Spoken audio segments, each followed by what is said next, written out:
तो दोस्तों इस वीडियो का पहला क्वेश्चन है, विश्व का एकमात्र तैरता हुआ डाकघर किस झील पर स्थित है? कौन से झील पर दोस्तों स्थित है तैरता हुआ डाकघर? तो हो जाएगा यहाँ पे डल झील पर। ध्यान रखिएगा, ऑप्शन यहाँ पे बी डल झील करेक्ट आंसर हो जाएगा। और अगर आप लोगों को इस वीडियो में एक भी क्वेश्चन का सही से उत्तर पता होगा तो कमेंट करके जरूर बताइएगा।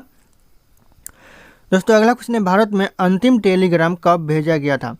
भारत में जो अंतिम टेलीग्राम भेजा गया था, ये बहुत इंपॉर्टेंट क्वेश्चन हो सकता है। तो ये भेजा गया था 14 जून 2013 को। ध्यान रखिएगा, ऑप्शन यहाँ पे ये 14 जून 2013 करेक्ट आंसर हो जाएगा। अगला क्वेश्चन है, भारत में प्रथम हवाई डाक सेवा की शुरुआत हुई थी? कहाँ पर हुई थी दोस्तों? कहाँ से कहाँ तक प्रथम हवाई डाक सेवा की शुरुआत की जाएगा? इलाहाबाद नैनी के मध्य हुई थी। ऑप्शन यहाँ पे डी इलाहाबाद नैनी के मध्य। ध्यान रखिएगा, कई बार एग्जाम में पूछा गया है। अगला क्वेश्चन है, भारत को कितने डाक जोन में विभाजित किया गया है? बहुत इंपॉर्टेंट क्वेश्चन है, कई बार एग्जाम में रिपीट हो चुका है। तो ये हो जाएगा आपको यहाँ पे 7 डाक जोन में विभाजित किया गया है। तो ऑप्शन यहाँ पे बी करेक्ट आंसर हो जाएगा 7। अगला क्वेश्चन है, विश्व में डाकघर का सबसे बड़ा जाल किस देश में पाया जाता है? कौन से देश में दोस्तों सबसे ज़्यादा जाल पाया जाता है डाकघर का? तो ये भारत देश में पाया जाता है। तो ध्यान रखना, ऑप्शन यहाँ पे बी भारत देश करेक्ट आंसर हो जाएगा। अगला क्वेश्चन है, डाक सूचकांक 7 के अंतर्गत शामिल राज्यों की संख्या कितनी है? यानी जो डाक सूचकांक 7 के अंतर्गत शामिल राज्य है 10। ऑप्शन यहाँ पे सी करेक्ट आंसर हो जाएगा, 10 राज्य है। अगला क्वेश्चन है, ऑल इंडिया रेडियो का नाम परिवर्तन कर आकाशवाणी किस वर्ष किया गया? कौन से वर्ष दोस्तों ऑल इंडिया रेडियो का नाम चेंज करके आकाशवाणी कर दिया गया? तो हो जाएगा 1957 में यह किया गया। तो ऑप्शन यहाँ पे डी 1957 करेक्ट आंसर हो जाएगा। अगला क्वेश्चन है, किस वर्ष भारतीय प्रसारण सेवा का नाम परिवर्तन कर ऑल इंडिया रेडियो कर दिया गया? दोस्तों कौन से वर्ष भारतीय प्रसारण जो सेवा का नाम बदलकर ऑल इंडिया रेडियो कर दिया गया? तो हो जाएगा आपका 1936 में यह कर दिया गया। तो ऑप्शन यहाँ पे भी 1936 करेक्ट आंसर हो जाएगा।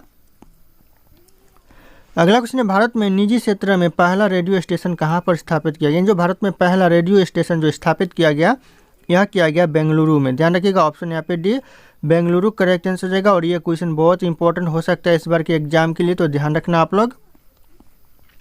अगला क्वेश्चन है, मानव शरीर में कोशिकाओं की खोज किसने की थी? जो मानव शरीर में जो कोशिकाओं की खोज की थी, रॉबर्ट हुक ने किया था। ऑप्शन यहाँ पे B Robert Hooke correct answer हो जाएगा। ध्यान रखना आप लोग। अगला क्वेश्चन है, किस वैज्ञानिक ने खोज की थी कि मलेरिया मच्छरों के द्वारा होता है? कौन से वैज्ञानिक ने? तो हो जाएगा यहाँ पे रोनाल्ड रॉस ने खोज किया था। ऑप्शन यहाँ पे ये रोनाल्ड रॉस करेक्ट आंसर हो जाएगा। अगला क्वेश्चन है, कोशिका का रसोई घर किसे कहा जाता है? जो कोशिका का रसोई घर कहा जाता है, यह कहा जाता है क्लोरोप्लास्ट को। ध्यान रखना, ऑप्शन यहाँ पे डी क्लोरोप्लास्ट करेक्ट आंसर हो जाएगा, कोशिका का रसोई घर। अगला क्वेश्चन है, पादप रोगों का सबसे उत्तरदायी कारक कौन सा होता है? पादप रोगों का जो सबसे उत्तरदायी कारक होता है फफूंदी होता है। ऑप्शन यहाँ पे ए फफूंदी करेक्ट आंसर हो जाएगा। ध्यान रखिएगा आप लोग। अगला क्वेश्चन है, प्रकाश संश्लेषण के समय निकलने वाली गैस का क्या नाम है? जब प्रकाश संश्लेषण के समय जो गैस निकलती है, कौन सी गैस निकलती है? तो ये आपका ऑक्सीजन निकलता है प्रकाश संश्लेषण के समय। तो ऑप्शन यहाँ पे बी करेक्ट आंसर हो जाएगा, ऑक्सीजन। अगला क्वेश्चन है, पृथ्वी के चारों ओर चंद्रमा की गति के लिए कौन सा बल उत्तरदायी होता है? जो चंद्रमा की जो गति के लिए जो बल उत्तरदायी होता है, ये अभिकेंद्रीय बल होता है। ऑप्शन यहाँ पे ए उत्तर करेक्ट आंसर हो जाएगा, अभिकेंद्रीय बल।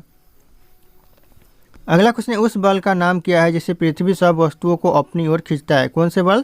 तो हो जाएगा आपका गुरुत्वाकर्षण बल की वजह से पृथ्वी सब वस्तुओं को अपनी ओर खींचता है। तो ध्यान रखिएगा, ऑप्शन यहाँ पे डी करेक्ट आंसर हो जाएगा। अगला क्वेश्चन है, न्यूटन मीटर का मात्रक क्या है? जो न्यूटन मीटर का जो मात्रक है, ये हो जाएगा यहाँ पे ऊर्जा का मात्रक है। ऑप्शन यहाँ पे डी ऊर्जा करेक्ट आंसर हो जाएगा। अगला क्वेश्चन है, दूरी की इकाई क्या होती है? जो दूरी की इकाई होती है वो होती है प्रकाश वर्ष। ऑप्शन यहाँ पे भी प्रकाश वर्ष करेक्ट आंसर हो जाएगा। अगला क्वेश्चन, ध्वनि की तीव्रता मापने की इकाई क्या है? जो ध्वनि की तीव्रता मापने की इकाई है, ये हो जाएगा आपका डेसिबल। ऑप्शन यहाँ पे डी डेसिबल करेक्ट आंसर हो जाएगा। और अगर आप लोग हमारे चैनल पर नए होंगे तो चैनल को सब्सक्राइब करके बेल आइकन को प्रेस कर लेना, ताकि इसी तरह के वीडियो आप लोगों को सबसे पहले मिलते रहे। और इस वीडियो को एक लाइक करना ना भूलिएगा। दोस्तों अगला क्वेश्चन है, किस काल में लिपि को चित्राक्षर लिपि कहा जाता था? कौन से काल में दोस्तों लिपि को चित्राक्षर लिपि कहा जाता था? तो हो जाएगा सिंधु काल में। ऑप्शन यहाँ पे ये सिंधु काल करेक्ट आंसर हो जाएगा।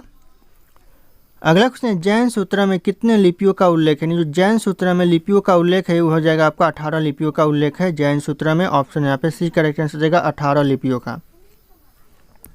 अगला क्वेश्चन, संविधान के 8वीं अनुसूची में मुल्क कितनी भाषाएं शामिल हैं? जो 8वीं अनुसूची में भाषाएं शामिल है, कितनी भाषाएं? तो 14 भाषाएं 8वीं अनुसूची में शामिल है। तो ध्यान रखिएगा, ऑप्शन यहाँ पे ए करेक्ट आंसर हो जाएगा, 14 भाषाएं। अगला क्वेश्चन है, भारत के संविधान द्वारा कितनी भाषाएं स्वीकृत हैं? जो भारत के जो संविधान के द्वारा भाषाएं स्वीकृत है, ये कुल 22 भाषाएं स्वीकृत है। तो ऑप्शन यहाँ पे सी करेक्ट आंसर हो जाएगा, 22 भाषाएं। अगला क्वेश्चन है, भारतीय संविधान में हिंदी को क्या कहा जाता है? जो भारतीय संविधान में हिंदी को कहा जाता है राजभाषा। ऑप्शन यहाँ पे ए राजभाषा करेक्ट आंसर हो जाएगा, हिंदी को भारतीय संविधान में कहा जाता है। अगला क्वेश्चन है, देश के एकमात्र किस राज्य की राजभाषा अंग्रेजी? ऐसा कौन सा राज्य है, सिर्फ एक राज्य जहाँ का राजभाषा अंग्रेजी है? तो हो जाएगा नागालैंड। नागालैंड का राज्य भाषा अंग्रेजी है। तो ऑप्शन यहाँ पे बी करेक्ट आंसर हो जाएगा। अगला क्वेश्चन है, अमीर खुसरो ने किसके विकास में अग्रणी भूमिका निभाई? अमीर खुसरो ने अग्रणी भूमिका निभाई है किस चीज़ के विकास के लिए? तो हो जाएगा खड़ी बोली। ऑप्शन यहाँ पे सी खड़ी बोली के विकास के लिए अमीर खुसरो ने अग्रणी यानी सबसे आगे भूमिका निभाई है।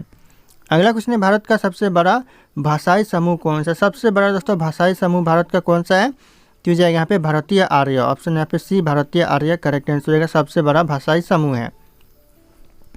अगला क्वेश्चन है, कोठारी कमीशन की स्थापना किस दौरान की गई थी? जो कोठारी कमीशन की स्थापना की गई थी, यह किया गया था 1964 से 66 के बीच में। ध्यान रखिएगा, 1964 से 1966 के बीच में कोठारी कमीशन की स्थापना की गई थी। अगला क्वेश्चन है, विश्व भारती विश्वविद्यालय की स्थापना किसने की थी? विश्व भारती विश्वविद्यालय की जो स्थापना की थी, ये किया था रविंद्रनाथ टैगोर ने। ऑप्शन यहाँ पे D Rabindranath Tagore correct answer हो जाएगा, बहुत ही एग्जाम के लिए इंपॉर्टेंट हो सकता है। अगला क्वेश्चन है, भारत में नई राष्ट्रीय शिक्षा नीति की घोषणा किस वर्ष की गई थी? नई राष्ट्रीय शिक्षा नीति की घोषणा की गई थी भारत में 1986 में। ध्यान रखना आप लोग, ऑप्शन यहाँ पे बी 1986 करेक्ट आंसर हो जाएगा। अगला क्वेश्चन है, एशियाटिक सोसाइटी ऑफ बंगाल के संस्थापक कौन थे? जो एशियाटिक सोसाइटी ऑफ बंगाल के संस्थापक थे, ये थे विलियम जोन्स। ऑप्शन यहाँ पे C William Jones correct answer हो जाएगा। अगला क्वेश्चन है, इंदिरा गांधी राष्ट्रीय मानव संग्रहालय कहाँ पर स्थित है? इंदिरा गांधी राष्ट्रीय मानव संग्रहालय कहाँ पर? तो भोपाल में। ऑप्शन यहाँ पे सी भोपाल करेक्ट आंसर हो जाएगा। अगला क्वेश्चन है, भारतीय सर्वेक्षण विभाग का मुख्यालय कहाँ पर स्थित है? भारतीय सर्वेक्षण का जो विभाग का मुख्यालय है, ये आपका देहरादून है। ऑप्शन यहाँ पे सी देहरादून करेक्ट आंसर हो जाएगा। बहुत इंपॉर्टेंट क्वेश्चन हो सकता है ये, वेरी वेरी इंपॉर्टेंट, ध्यान रखिएगा आप लोग इस क्वेश्चन के ऊपर। अगला क्वेश्चन है, अध्ययन की सुविधा के लिए पृथ्वी को कितने मंडलों में बांटा गया है? कितने मंडलों में दोस्तों? तो जाएगा 3 मंडलों में बांटा गया है अध्ययन की सुविधा के लिए। तो ऑप्शन यहाँ पे बी करेक्ट आंसर हो जाएगा, 3 मंडल। अगला क्वेश्चन है, स्थल मंडल के अध्ययन को क्या कहा जाता है? स्थल मंडल के जो अध्ययन को कहा जाता है, यह कहा जाता है जियोमॉर्फोलॉजी। ऑप्शन यहाँ पे ए जियोमॉर्फोलॉजी कहा जाता है, ध्यान रखिएगा आप लोग। अगला क्वेश्चन है, जल मंडल पृथ्वी के कुल क्षेत्रफल का कितना प्रतिशत भाग पर है दोस्तों? तो हो जाएगा यहाँ पे 71% भाग पर है। तो ऑप्शन यहाँ पे सी करेक्ट आंसर हो जाएगा, ध्यान रखना आप लोग। अगला क्वेश्चन है, हवा में किस गैस की मात्रा सबसे ज़्यादा होती है? कौन सी गैस की मात्रा अधिक होती है हवा में? तो हो जाएगा यहाँ पे हाइड्रोजन की मात्रा, सॉरी हाइड्रोजन बोल रहा हूँ, यहाँ पे नाइट्रोजन की मात्रा सबसे ज़्यादा होता है। तो ऑप्शन यहाँ पे डी नाइट्रोजन करेक्ट आंसर हो जाएगा।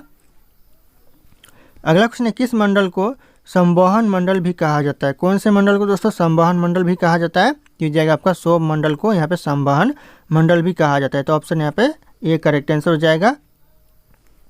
अगला क्वेश्चन है, विश्व में डाकघर का सबसे बड़ा जाल किस देश में पाया जाता है?